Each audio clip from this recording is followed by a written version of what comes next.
you're for the first time in your life getting an excess of that from people you do not know. Nah, yeah, exactly. How does that weigh on the mind, and how do you actually handle that? I always say that you're not a human being if it doesn't affect you in some way. Yeah, Like, it has to. Your ego loves it. You get all this attention from so many people that think they know you, but they don't really know you. And part of you's like, oh, how good's this? This feels like what famous people must feel like. And you're the flavour of the month for about 3 months, post a show, and then no one cares. Everyone's on to the next show. But it's those 3 months are wild. You get people stopping you in the street. It's like, yeah, your ego loves it. And you, as I said earlier, the version I was then, I look back and I hate it. I was very egotistical. Yeah. And like, we've all got an ego. It pops up every now and then. But I'd like to think I've evolved into a person now where I'm more in control of it.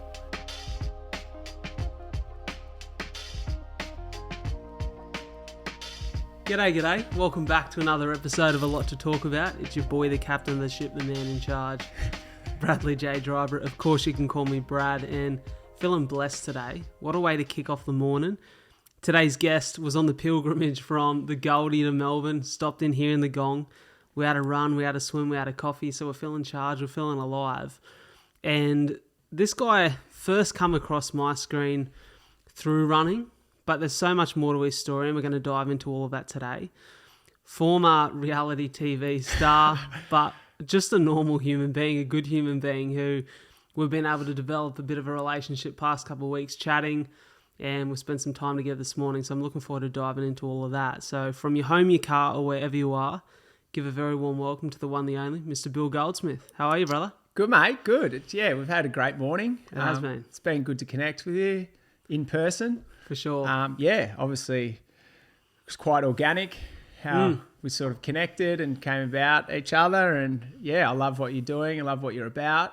It was only made sense to drop in to the Gong. Bloody oath. Catch up with you, go for a run. Yeah, it's been awesome. It's been good. And, I always reflect on where I first meet a guest or first come across them. And we were sort of sharing that this morning on the run. I was saying, you popped up and just with some words of encouragement through the Instagram comments, which can, the Instagram comment section can be a terrible place or a lovely place. And you popped up with a lovely message of encouragement on my 10K a day journey at the moment in the running world. And little did I know that, my 25th run today, which we shared together, is your 525th run in a row. Yeah. How's that? Which is incredible. What's the odds of that? I know. 525 and 25. It's, something in alignment there. For sure. But yeah, I feel like throughout the journey of running, encouragement goes such a long way. It does. And throughout life, I feel like, you may as well encourage someone in what they're doing and what they're trying to achieve than tear each other down. So, yeah. We spoke about this morning on the run, right? And, we're jumping a little bit forward here before we dive into your story, but this idea of support systems, how important they are, how important community is, not even in the running space, but like you said, in life, having community, people to lean on when you feel like you're at a low point or a point of adversity and crisis. To have those people who pick you up when you can't do that for yourself is a beautiful feeling. And, we spoke about sometimes the negativity of social media this morning. And one thing I'm trying to get a grip of at the moment is my social media habits. Yeah. Putting my phone down more in the morning, putting it down at night, picking my moments to connect through Instagram or TikTok or whatever it is, and put out content. But understanding that, and this is something that Gary Vee talks about a lot, it can be a place that is positive or negative depending on the lens that you look at it through, depending on the energy you give to it, and we're all responsible for how that looks from our own end. Yeah. And, one thing that popped out to me when I first found you was not only your positive comment, but when I clicked onto your profile, you're following very little people. So you're controlling what you consume, which ultimately controls how you feel. Exactly. Yeah, definitely. I've made quite a conscious effort to not follow a zillion people. Yeah.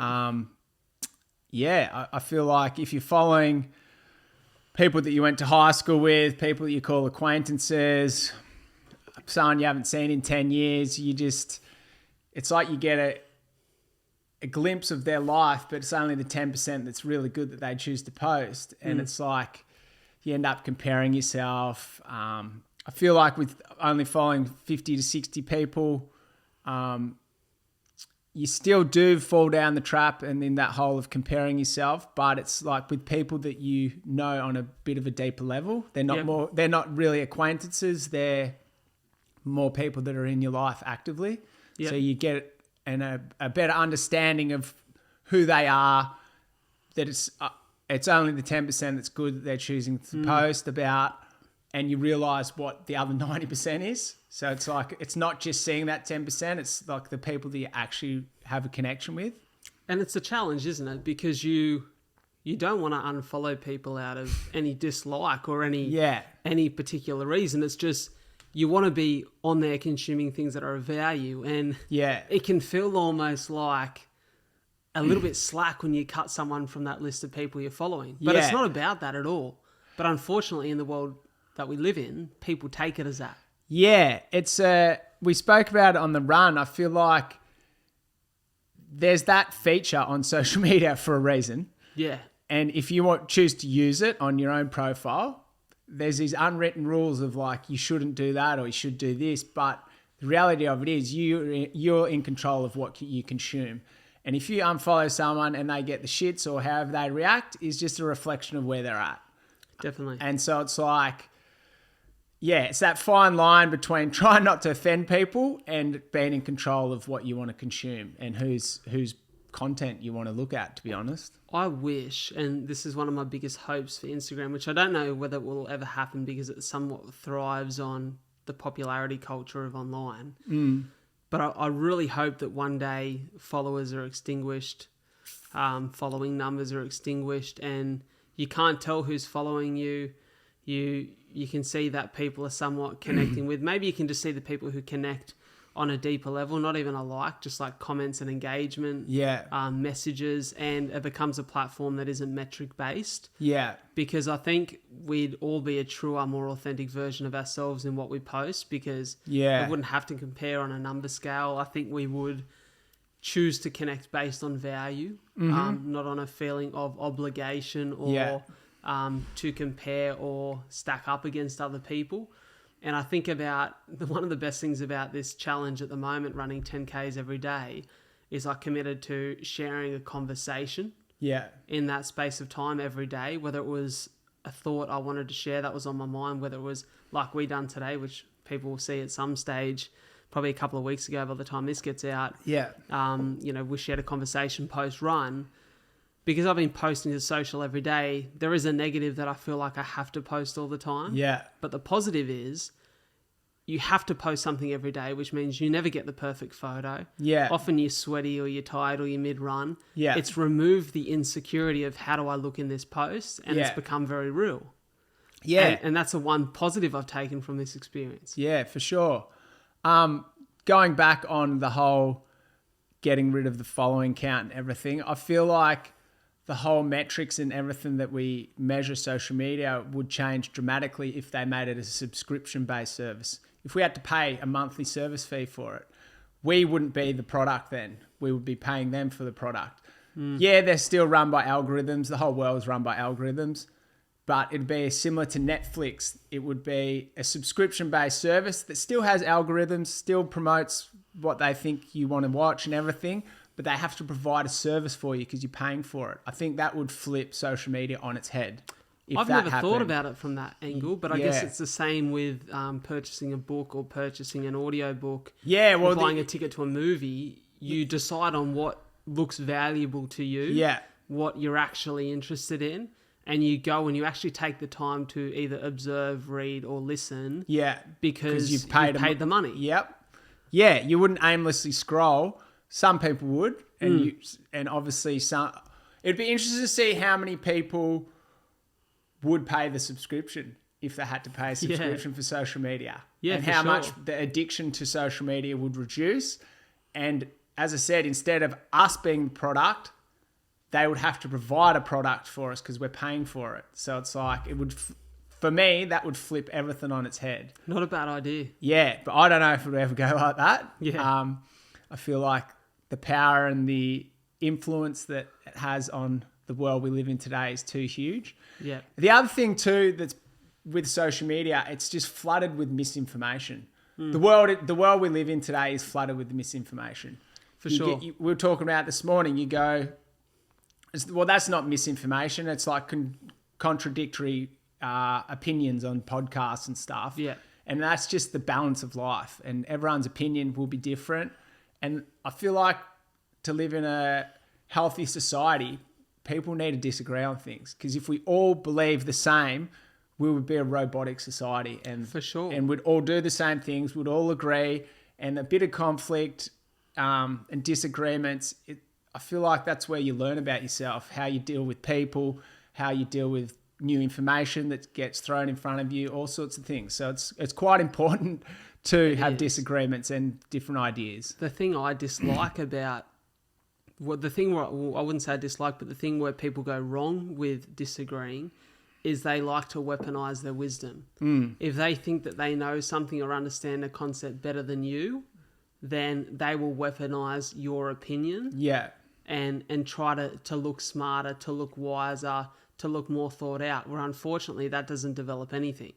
Well, I feel like that's ego. It is ego.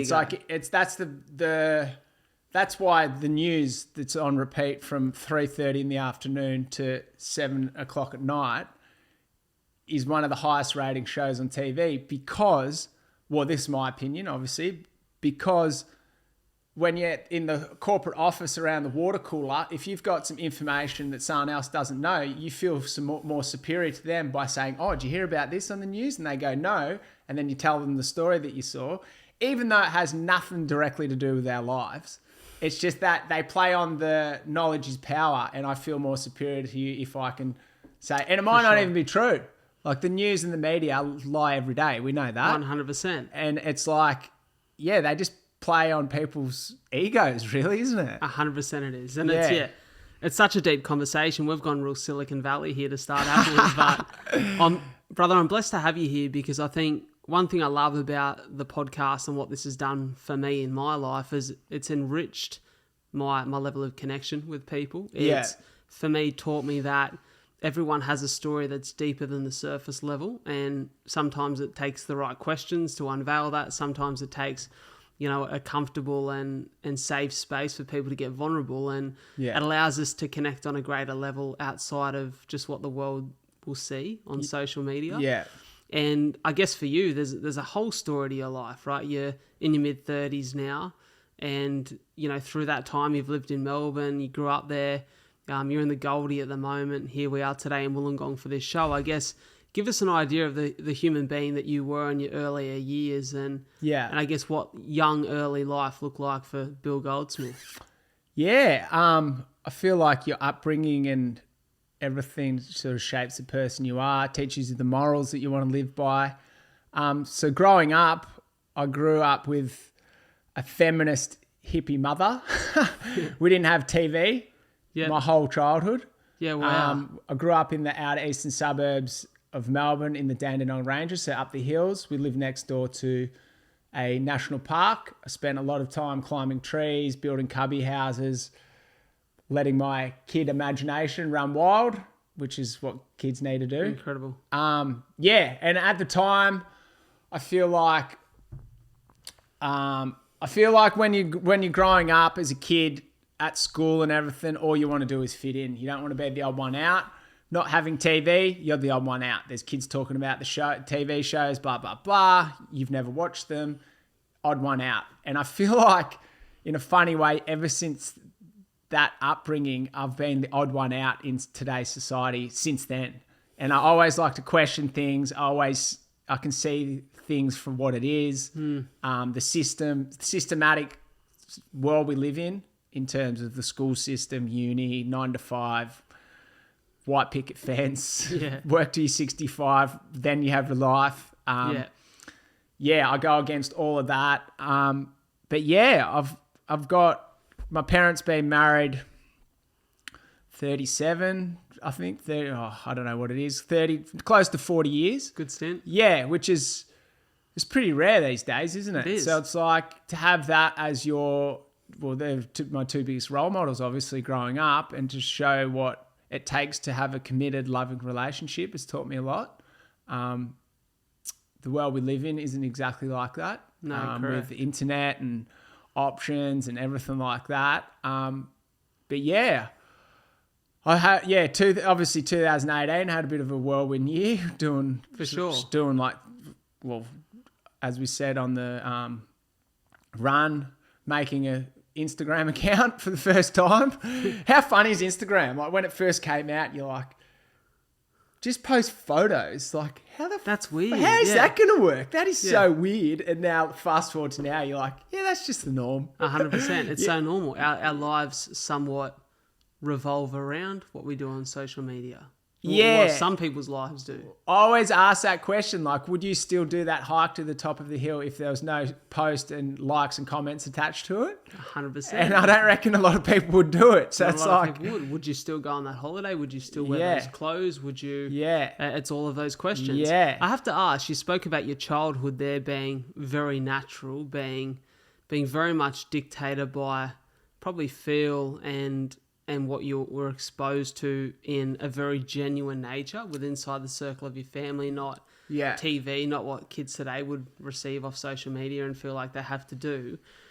Being that outlier, and you spoke about not exactly fitting in, it's funny you mention it because probably 5 or 6 of the last podcast episodes have had this real tone around, and it started with a guy named Martin Heppel, who's a speaker at the Resilience Project, come on the show, and Rack's, they call him Rack because he had a haircut like a raccoon at one point. Huge story to that.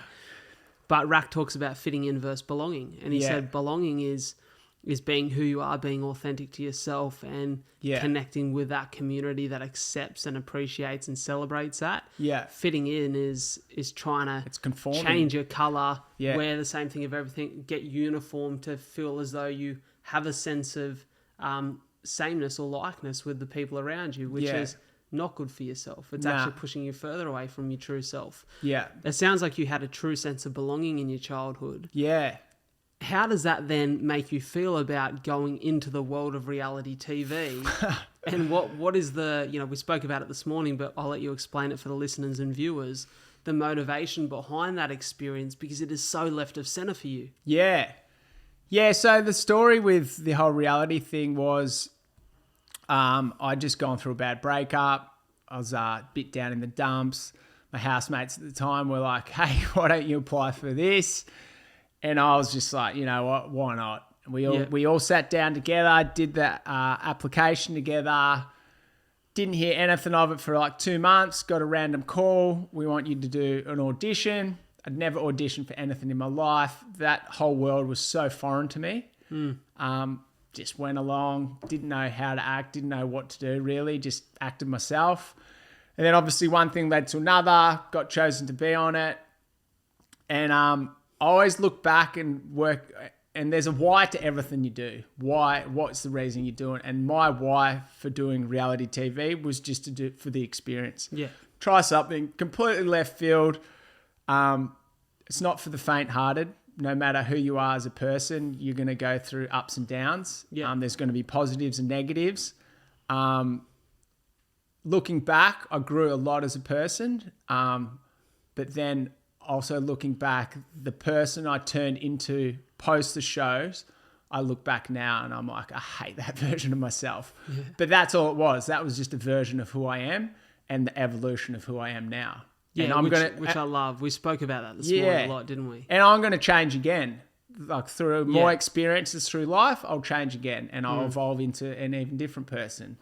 But yeah, the whole experience is something I look back on and I'm like, yeah, it's pretty cool. Not many people get to do that and get thrown into that environment. It's an environment like there's nothing like in the world today. It's like everything's magnified. You're just in this bubble and it was an experience and that's all it was. It was just an experience. It doesn't define who I am then or now.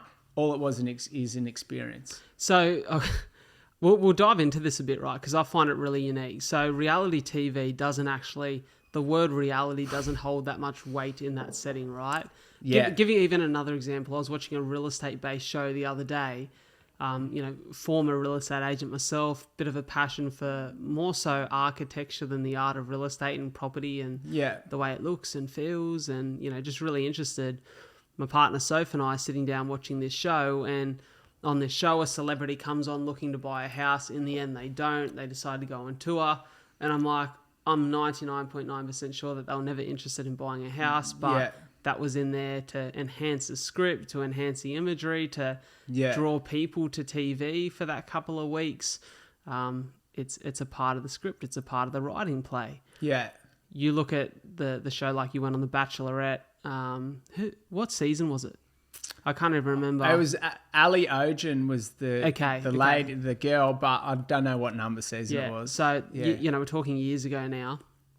And everything about that is entertainment, right? So it's got to get bums on the lounge in front of the TV. And that TV model is people need to be sitting down at 7:30 at night to watch the show. Yeah. Or the show's not successful. That's it. And I remember watching at the time, because at the time Netflix was sort of newish and TV still held some weight. And I actually said to you this morning, your reputation on the show wasn't great. It didn't come across as fantastic. I remember sitting thinking, I don't know if I like this place. Yeah, that's it. But this morning, completely different story when we're actually connecting on who we are. Yeah. And that human nature of real connection. It's a completely different story. Yeah. Your reputation wasn't great after the show. And, you said you were a plumber before the show. You lived a very normal life. Yeah. Coming out, and then 5 months later, the show's aired. Talk to me about the feelings and the emotions of watching yourself on air and going, that's not me on TV. Yeah. Yeah, it's a tough period to finish the filming, go back home, when I got out of the whole bubble, I was away for 2.5 months. No phone, no outside distractions, no outside noise. And when I got home, there was probably a week there where I'd wake up and I wouldn't know what to do because I was so used to someone telling me when I had to be ready, what I had to wear, when I could eat, all those things. And the transition from that bubble into just living normal took probably a week to transition back. And then there's that interim of 5 months where you're thinking about what was filmed and the hours of footage they got and what character you're going to be portrayed. And then we don't get a preview of what it's going to be like. We watch it with everyone else, and you go through an array of emotions. I bet. And every night there was an episode, I'd stay up till probably 2 a.m. because I'd get adrenaline. I get adrenaline running through my body of anxiety, excitement, nerves, all of those emotions whilst watching it. And now, as it was going, I was quite aware that they have to have the same characters every season. Yeah, pretty much. It's always a consistency. It's a script. They've done it that many times. The production company. It's down to they know exactly what they're doing. There's so much that goes into getting what they need to get for the show and creating the characters they need to create that they're so good at it. And it's you got to say the words and whatever, but it's highly produced. So it's not, people always ask me, is it scripted? No, it's not scripted. It's highly produced. Highly produced means that they tell you the topic they want you to talk about, that you can use your own words, but they want you to talk about this topic. Yeah. So it's not actually scripted, but it's, someone has to be the bad guy, don't they? For sure. Yeah. And unfortunately. Happened to be me. Yeah. So when you're experiencing that, so you're for the first time in your life, especially because we spoke about it this morning. Some people would go on the show to grow an Instagram following. You only started an Instagram just before the show. Yeah. So it was just like a year before the show. So you didn't really have a love or 6 months. I connection started for socials. Yeah. I started my Instagram 2018 in January, and by July I was off doing TV. Yeah. So the funny thing there is, for the first time in your life, you're getting this excess of dopamine and even sometimes not even dopamine, but negativity, I can imagine, throughout the course of this show, where for the first time in your life, it's not just your immediate people who are giving you feedback on your personality, your behavior, whether it be validation, whether it be negativity and things to reflect on. You're for the first time in your life getting an excess of that from people you do not know. Nah, yeah, exactly. How does that weigh on the mind, and how do you actually handle that? I always say that you're not a human being if it doesn't affect you in some way. Yeah, like it has to. Your ego loves it. You get all this attention from so many people that think they know you, but they don't really know you, and part of you's like, oh, how good's this? This is like feels like what famous people must feel like. And you're the flavour of the month for about 3 months post a show, and then no one cares. Everyone's on to the next show. But it's those 3 months are wild. You get people stopping you in the street. It's like, yeah, your ego loves it. And you, as I said earlier, the version I was then, I look back and I hate it. I was very egotistical. Yeah. And like, we've all got an ego. It pops up every now and then, but I'd like to think I've evolved into a person now where I'm more in control of it. And For sure. And I can associate when it's my ego talking to myself or when it's actual real. Yeah. Yeah. So it's hard. Like, people love to hate.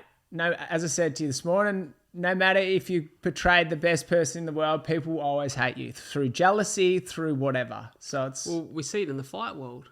Yeah. Some people play a character. Like, great example, for anyone who's not into fighting, you may not know this name, but for those who are into the UFC, I'm sure you've heard of Colby Covington. Yeah. A guy who is an extremely decorated wrestler in the US, was signed by the UFC, winning fights, but winning fights in what some would call a boring manner, where he would take guys down, wrestle them, ground and pound, kind of like a Khabib-style fighter. Yeah. The UFC said, mate, you're winning all your fights, but unfortunately you're not selling tickets. We have to cut you after this next fight. In preparation for the next fight, he comes out in the press conference and acts completely different. He owns the villain mantra. He's now the guy that people love to hate. Yeah. So whether you're tuning into his fights because you love his style, or whether you're tuning in because you want to see him get knocked out, Yeah. all of a sudden he's selling tickets. That's it. Then he's one of the biggest names in the UFC. Yeah. People love to hate. So people will subscribe to something, whether it be for the negativity or the positivity, and a lot of the time it's the negative that sells. Yeah. And I guess I don't want to stay on the reality TV for long because it really doesn't interest me all that much. But what I want to talk about more so is the character arc for you and the human evolution. Yeah. What was it for you that allowed you then to because I think with everything, and I'm a massive fan, followers of the show will know that I talk about Ben Crow a lot. Yeah. Ben Crow's a mindset coach and has had extreme success working with people like Ash Barty, Dusty Martin. He was Phil Knight's right-hand man at Nike for a long time, and he's had real success in that space. And one of the things I love, and one of his concepts, is the ABCs of confidence, human confidence. And he says that self-confidence starts with first self-acceptance, then self-belief, and then self-confidence is formed, and it has to go in that direction with that sort of those steps. Yeah, I guess is what I'm saying. And self-acceptance can't come without self-awareness. Yeah. So when were you first self-aware that, my ego's taken charge of my character and my life here, and I want to change? Yeah, that's a good question. I don't feel like there's a specific moment or point where I was like, oh, holy shit, like I need to get control of my ego. It was just a slow evolution from listening to podcasts, reading books, working out what real human connection is, knowing that throughout the TV show and getting heaps of negativity and people writing bad stuff about you, I always knew that I was raised by good parents with good morals, and I know what's right and from wrong. I know I'm loud, opinionated, have big energy, and a lot of people get intimidated by that.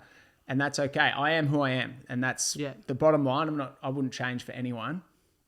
But you're not human unless, like, if you say, "Oh, it doesn't affect me. I know who I am." Blah blah blah. That's a lie. Because if you get constantly people bombarding you with negativity about you, it's going to affect you.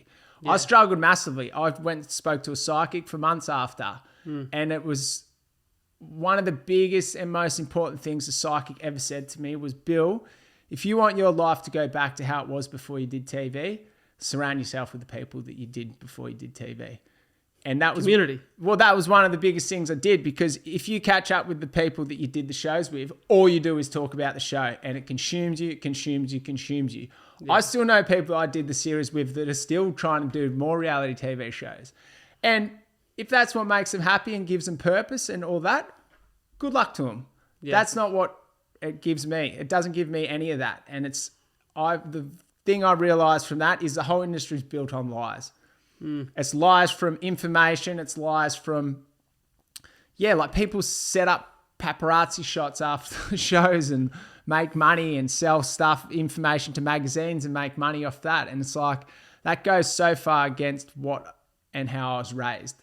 And it's like, we live in a world where, as I said, it's all misinformation. We don't really know what the real truth is with three sides to every story. Yeah, with right? government, with the media, with anything. Like it's, I saw a good thing the other day saying that we live in a world where we are private citizens, but the government knows everything about us, and the government's public servants, and we know nothing about them. It is backwards. The world we live in today is backwards. Yeah, how it should be. For sure. And it's like, it's all just built on lies. Every politician that's ever lived has lied throughout their term or whatever you want to say. We see it every year. Yeah. We see it every year. Yeah. And it is a real challenge to get a grip of what reality looks like post an experience like that, which is so unnatural. Yeah. Like this is, I think, I really feel for kids, and even for my generation, who this world of social media was, this generation being the two of us, social media was thrown in front of our face at a certain point, and we did not grow up understanding it. Yeah.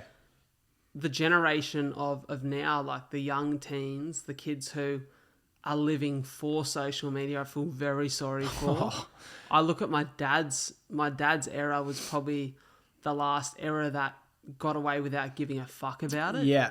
Yeah. And for that, I think their self-worth is definitely not wrapped up in it.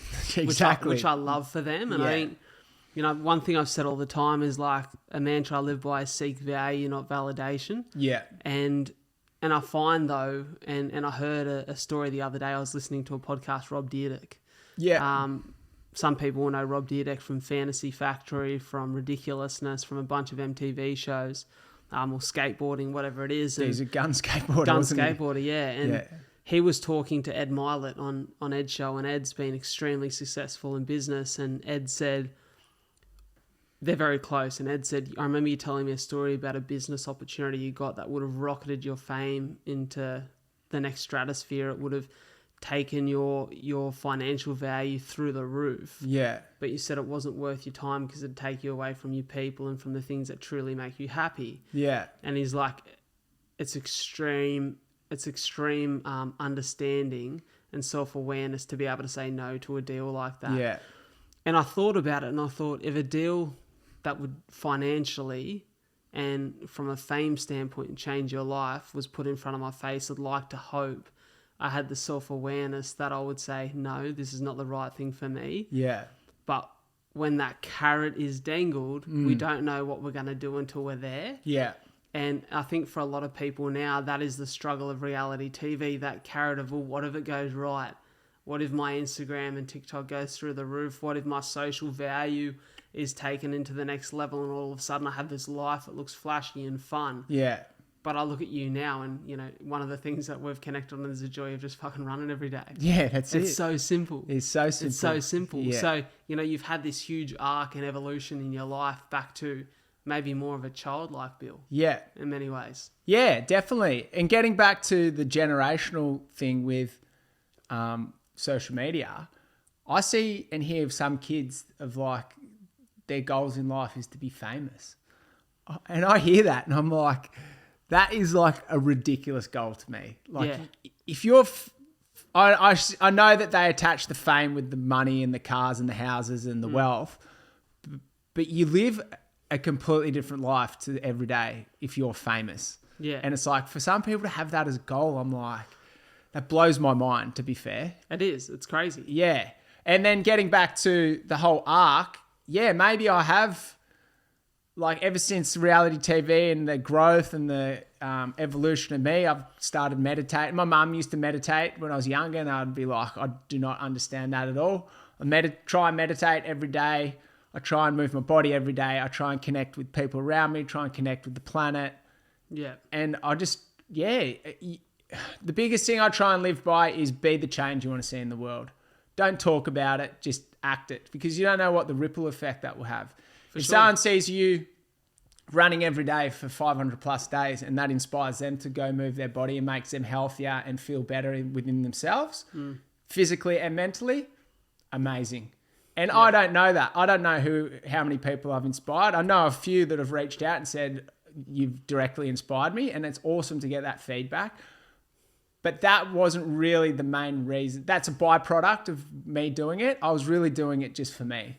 Yeah. In a pretty selfish way. I just started running for me. It was my meditation. It was movement of the body, get the endorphins going. It made me healthier, fitter.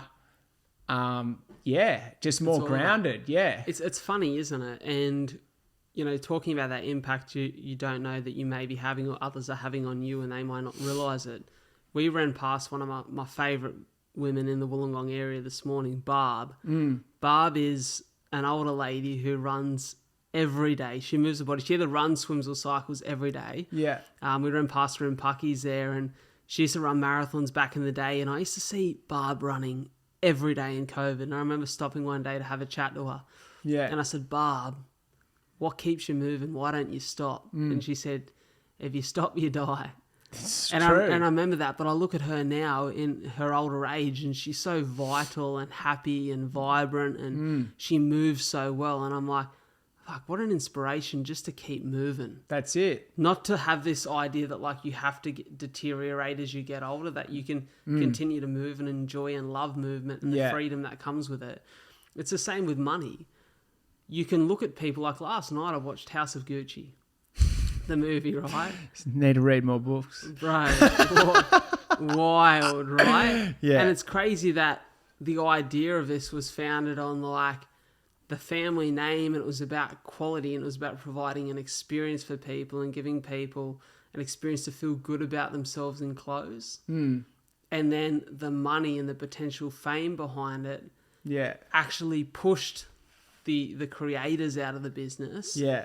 And it turned into just to a corporate structure that was about money, it was about wealth, it was about status. Yeah. And for me, I'm like, isn't it crazy how people who haven't had that can get a taste of it, and all of a sudden it fuels them? Yeah. And a huge part of my journey has been the challenge of being driven by money at one point, still having good values and morals, but being driven by the goal of making money took me so far away from my purpose and true happiness and true meaning in life. Yeah. I've gone the other end of the spectrum now, where everything is purpose and passion fueled. But now I'm realizing that, okay, I need to make money to be sustainable, but it just can't control my life, or it can't be the thing that dictates my self-worth. Yeah. And I think that's a challenge for all of us, is the balance of understanding that self-worth is intrinsic. It comes back to the simple nature of what you can do and control, and what makes you feel good. Yeah. What makes you feel like you are value-driven, purpose-driven, or living by the pillars of what you define to be a successful life. Yeah. And then understanding that the relationship with everything in the outer world that you can't control needs to be at arm's length. Yeah, for sure. Yeah. It's like one of the worst traits humans have is greed. It's like, when's enough? And it's like, people are so money. We live in a society where it's status money, and it goes away from connection. What really makes you happy is connecting with like-minded people. And thinking back, there's probably something that really drew me to you on social media, was that you were doing something you're passionate about. You're authentic. You're You're not out there doing it to self-promote yourself. And there might be an underlying element of that, and that's okay. We sell ourselves every day. Yeah, everything we do, all the choices we make, we sell ourselves every day. But it was probably the authenticity that shined through to me, which was like, this is awesome. And it's you can subconsciously tell through social media whether it's all self-promotion or it's someone's doing it for the right reasons. Well, I think for me, when I think about my reasons, there have definitely been times in my life where and particularly through real estate when I was money driven, where it felt like there was an element of like, I look back at my real estate videos now, I thought they were sick at the time. And I'm like, oh my God, they're so cringy. But that's the evolution of you. Yeah. Well, one funny thing is one of them actually ended up on Brown Cardigan because it was a bit cringy. There you go. So I'm like, isn't that a way to humble you? Yeah. Right? Yeah. But the thing I love about it is when I look at what I do now, it's been inspired by you spoke about the mantra you live by, be the change you want to see in the world. The change that I needed to make to be in touch with my purpose and with my health again and take control of my life, the things that were important. I noticed how much of an impact it had on me that I just wanted to share that with the world. Yeah. And that's like my reason for being on social media now. Like I see my purpose is to uplift and inspire hope in others through story. And whether that be my story or your story here on a podcast, for me, it's beautiful that storytelling and conversation can be so powerful for people to experience. Yeah. And through that process, I've learned so much about myself and about the world and other people that it's become infectious for me. Yeah, for sure. And it's just, I think having a purpose and crafting a purpose for your life is the thing that keeps you on track. It's the thing that keeps you away from greed or envy or jealousy and any of those things. And as I connect now on social and share conversation and connect with people, you can definitely tell people who are doing it for the right or the wrong reasons. Yeah, for sure. And that sometimes is a process of feeling out through questions, watching a few times and seeing whether their values hold true when you meet them in real life, whether their values hold true when times are tough. And for me, the best thing that could have ever happened to me through this process, as weird as it sounds, is the fact that it hasn't happened for me straight away financially with a podcast and speaking. Because one of the great tests in life is if it's not providing you with an immediate reward, do you keep doing it? And for 2.5 years, I've made no money from this show. I made $1,000 last year. $1,000 in 2022. Yeah. And I'm still doing the same things this year. Trying to figure out a way to make it more sustainable. Yeah. And trying to think smarter from a business perspective, but the purpose remains the same. And for me, I can put my head on the pillow at night, and we spoke about that Matthew McConaughey quote this morning on our run, an honest man's pillow is his peace of mind. Yeah. I've got so much peace of mind because my life is moving in a real direction for me. Yeah. And I feel like your life specifically, going from a real estate agent who are pretty dishonest when they need to be to get a sale through, you tell a lot of lies. And now that you're living your purpose, you're providing a service through storytelling. We've handed down knowledge from generation to generation for thousands of years through storytelling. That's how it's been through most cultures. Yeah. And this is no different. And I'm sure looking back on your time as a real estate agent, when your head hit the pillow at night, you probably weren't happy because you told a few lies to get that sale. Now you're doing something authentic that really has a purpose behind it. You don't need to lie. You don't need to lie about anything. You've been vulnerable. You've been honest in who you are, what you're trying to achieve. You've been transparent about all that. So there's no need to lie. And I'm sure you're sleeping better at night. I sleep really well at night. Yeah. And whilst I will say I can say pretty honestly, I was pretty value driven. I think it's probably the thing that I found very tough in real estate was I missed a lot of business and opportunities because I refused to lie. Yeah, okay. Which was different in the industry because a lot of people, whether it be lies or we spoke about this morning, white lies or what we call GST or mayo, just adding that little bit of extra on top. Yeah. I found the hardest thing for me was I was so value driven because we'd had terrible real estate experiences as a family beforehand. It showed me what I didn't want to be. Yeah, okay. And that's why I done well with my small select group of clients, but it's why I think I would have never been one of the best. Yeah. Because I wasn't willing to go there. Yeah, which is good. Which is good. Yeah. But definitely what we learn about ourselves is there's always the little white lies or the little narratives that maybe we add the GST or Mayo to push the end result or to push a sale, or if it be real estate, or to push our social status in life, whatever it is. And one thing I loved about our run this morning was you spoke about a meditation retreat you went on recently, and there was a revelation around the white lies of life. Explain that a little bit, because I thought that was interesting. Yeah, so I went and did a Vipassana meditation, which is a technique that's taught in India. It's a lot of sitting. It's like 10 plus hours of meditating every day.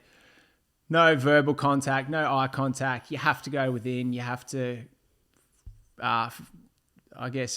face what comes up head on. There's no distractions, nowhere to hide, no phone, no nothing. It's hard to get that environment in this world we live in. It is. My biggest takeaway from that is that why do we white lie so much? We're almost in a culture that's conditioned to lie through lying in the media, lying in advertisement, lying everything. And I feel once you eliminate those white lies, you are truly the most authentic version of who you are on the planet. And since that, it's been a huge goal of mine to just show up in the world authentically.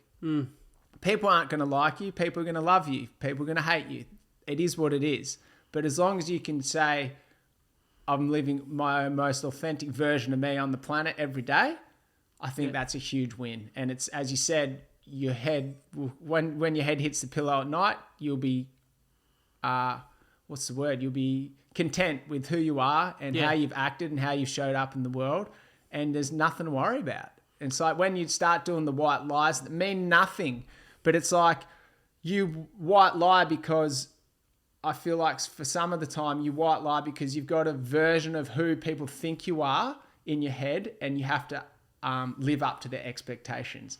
So it's, for example, if you're, say, a fitness influencer on TV, on social media or TV or whatever, and they're like, oh, where'd you go for dinner, or what'd you have for dinner last night? And you really ate pizza, but you have this image that you're a fitness person, so you say you ate something healthy. And it's a lie. Yeah. They're the ones that eat you up inside, and it means nothing. And just because you're a fitness person, you're allowed to have pizza. It doesn't matter. It's like you're a human being. You're human. Yeah, you're allowed to have a meal or what. Like, you're allowed to eat what you want whenever you want. It's your choice to put whatever you want in your own body at the end of the day. Yeah. And it's a beautiful way to live when you can get in touch with that true authenticity. Yeah. That true version of yourself. And I guess we spoke about, so for those who know Brother Foon, if you don't now, one of my great mates, Foons, this morning. And I actually realised this morning we introduced him as Ty. That's his name. But Ty. So basically, the funny thing is, wild character, Ty. So Typhoon, Foony, Foonay, whatever we call him. That's kind of where the nickname comes from. Aussie lingo. So we call him Brother Foonay because he's been doing a few retreats like that recently. So we call him the all-wise, the all-encompassing Brother Foonay. He joined us on the run this morning, as he has done for most of Ned 10. Yeah. And we were speaking about over a coffee how you can read 1 million self-help books, not actually take anything from it and not actually implement anything in your life. And it's really getting to a point where you can be super in tune with what you're reading, pick what's going to work for you, and just allow it to have that 1% effect on your life. And I guess what we learn from these retreats, what we learn from the conferences we attend, the books we read, the podcasts we listen to, doesn't always sink in. And it's, sometimes it's like intent is nothing without action. And when you look at that, I guess, revelation in, this Vipassana retreat, that I want to remove the white lies from my life, and you go then back out into the real world, it's easy to forget that. So what does a routine of day-to-day look like for you now to stay super in touch with that authenticity and super in touch with, the human being that you want to be in the world?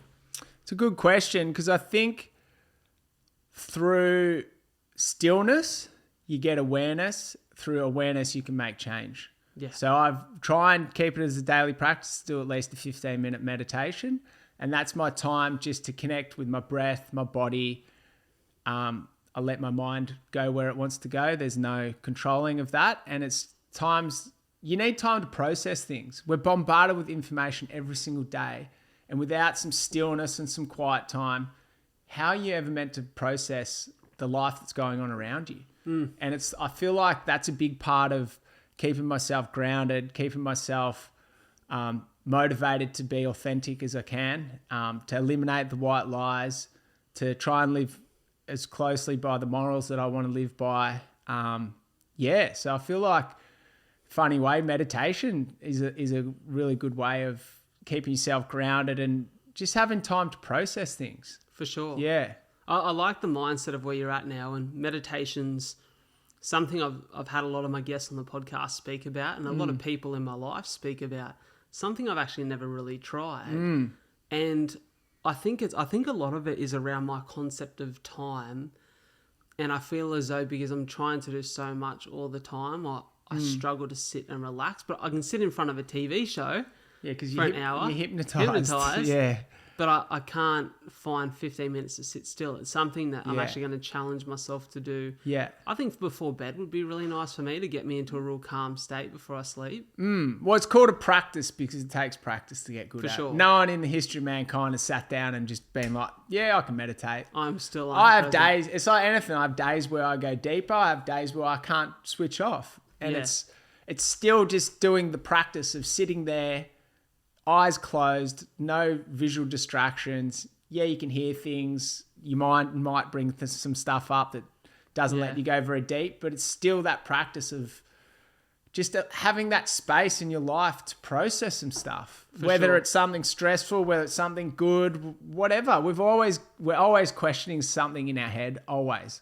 Definitely. Yeah. I find for me, probably the closest I get to meditation at the moment is like a solo run, which I love because I come back. I love running with people, like this morning. Heaps of fun. You yarn and you chat and it's a good time. When I go for a run with the boys, they say it's like going on a fucking live podcast. Like I never shut up. Yeah.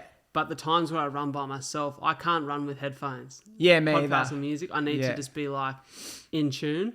And I find that I had a solo run, I think it was last Monday. And I just ran for, my 10K, ran through the Botanic Gardens in Wollongong and just had a really beautiful run. And I come back and I felt so charged mentally. It does so many wonders for me. And that's why I have a real pull towards trying to practice that art of meditation this year. And I guess when we talk about those healthy, positive practices and habits, you've mentioned a few times reading, listening to things of value. What are some of the things you're reading and listening to at the moment that you feel are enriching your life that maybe someone listening to or watching this show, hopefully feeling a little more enriched for it, can bring into their life? Yeah, I suppose I'm a big fan of Rich Roll. Yeah, amen to that. Obviously, he would be an idol of yours, but he's mastered the art of interviewing people. And it's definitely an art. It's the creating a space and environment for someone to truly be comfortable, truly be vulnerable, asking the right questions. He's done it 10 plus years. If you do something for 10 plus years, you get pretty good at it. Bloody hell. And the way he articulates the questions and the guests he has on, I really respect and value the content he puts out. Yep. So I listened to him a fair bit. And we spoke about, one of my favorite authors is Johann Hari. Yeah. Has a few good books. A big one that I recently read is called Stolen Focus. Yes. And it talks about the algorithms and getting back to like living authentically and like getting rid of the white lies. The algorithms, the world's controlled by algorithms, right? Right in this moment, it's controlled by algorithms. And these algorithms know us better than we know ourselves. So the fact that not many people even know who they are as a person. They just sort of go through life, it's one thing after another. They don't have the stillness, the time to really process things. They haven't worked out what their morals are. They haven't worked out how they want to live and in what way and what they value in life. And it's like, how are you meant to have any control over your own life that's trying to be run by algorithms if you don't even know yourself or who you are yourself. So it's like getting back to that aspect of knowing yourself. Yeah, I'm still addicted to social media like most people are, but I'm trying to be and create that self-awareness to reduce the addictiveness. Like I've never smoked, I've never been addicted to drugs or alcohol, and it's like this is the first time in my life where there's a real addiction piece. And getting back to Rich Roll, his story is unique. He was an alcoholic, and I feel like every guest he has on has some kind of addiction piece woven in through the interview. Yeah. Because every single one of us throughout our life will probably get addicted to something. We are addictive personalities as human beings because of that dopamine desire. Yeah. And so I'm actually re-listening to Rich's book, Finding Ultra, at the moment. Yeah. As a character, I'm drawn towards him because of his skill in the space that I'm trying to develop in, but also the passion for running and you know, ultra endurance and all of that. And just a very still and content character, which, you know, is to me an attractive nature to learn from. Yeah.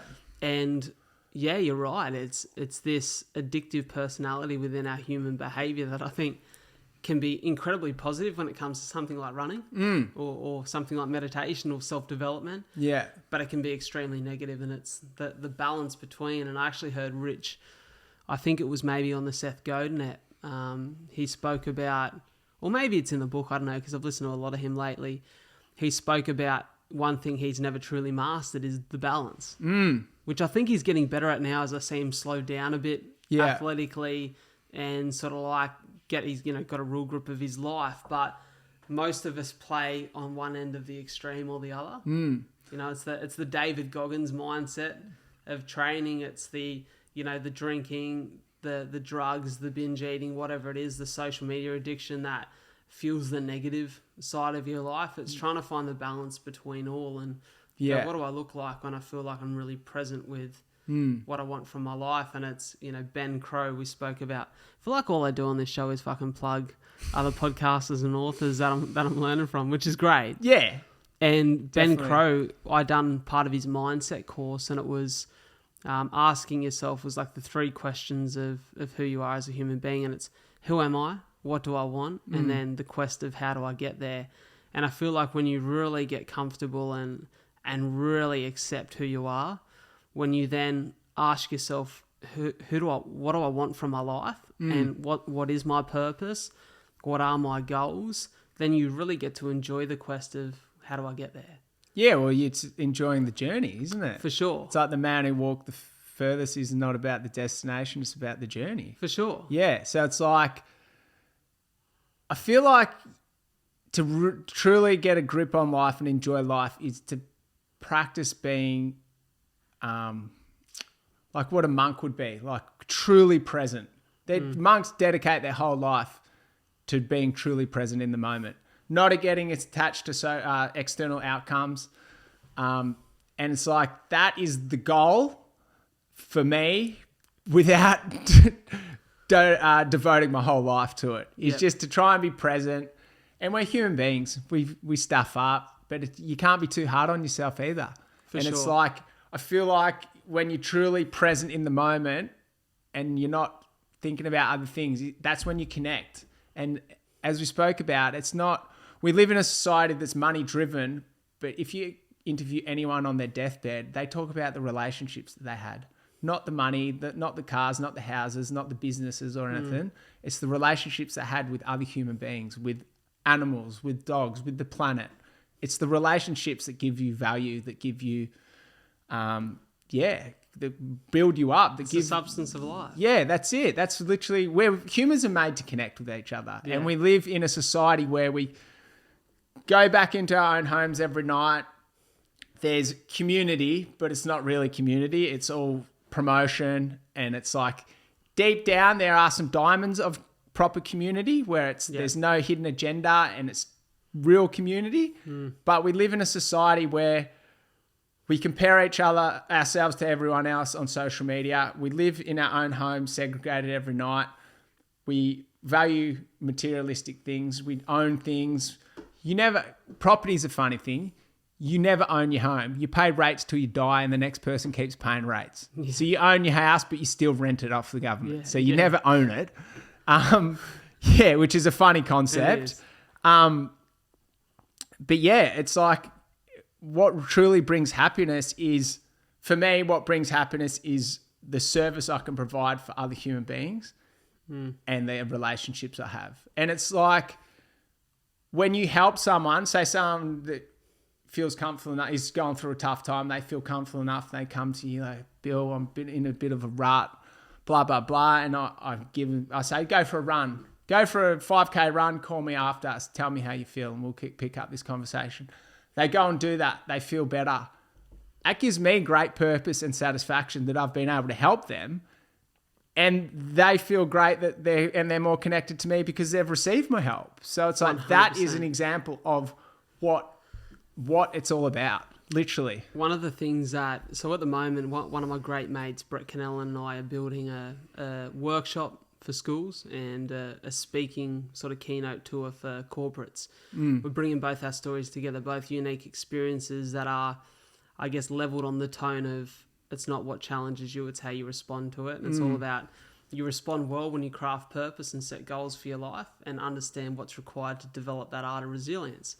And as we were talking through and building this course, you look at what seems to be a barrier of entry for most people to understand and encompass purpose in their life. And most people think that purpose is this thing for celebrities or top tier athletes or, the A-list elite of the world. It's famous. Not. Yeah. Purpose, one of the greatest purposes you can have in life is to be a parent and bring children up in a loving environment and give them the gift of life, but then also teach them what you know so they can go out in the world and live for themselves. That's it. A great purpose. And Jay Shetty, former monk, New York Times bestseller, talks about, it's one of my favorite definitions of purpose. It's finding something you're passionate about and then asking how can you use that passion in service of others. And he speaks about monks live a life of service. It's a day that's split in half, where the first half is service to self, meditation, exercise, sleep, good food, all of that, tidy space, tidy mind.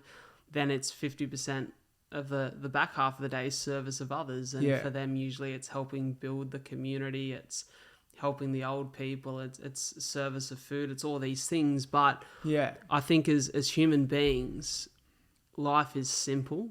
We make it complicated. Yeah. And every day, no matter what you do for work right now, or whether you feel like it's your passion or what you love, there is a way that you can be of service to others. Always. It's as simple as go to the cafe in the morning when you get your morning coffee.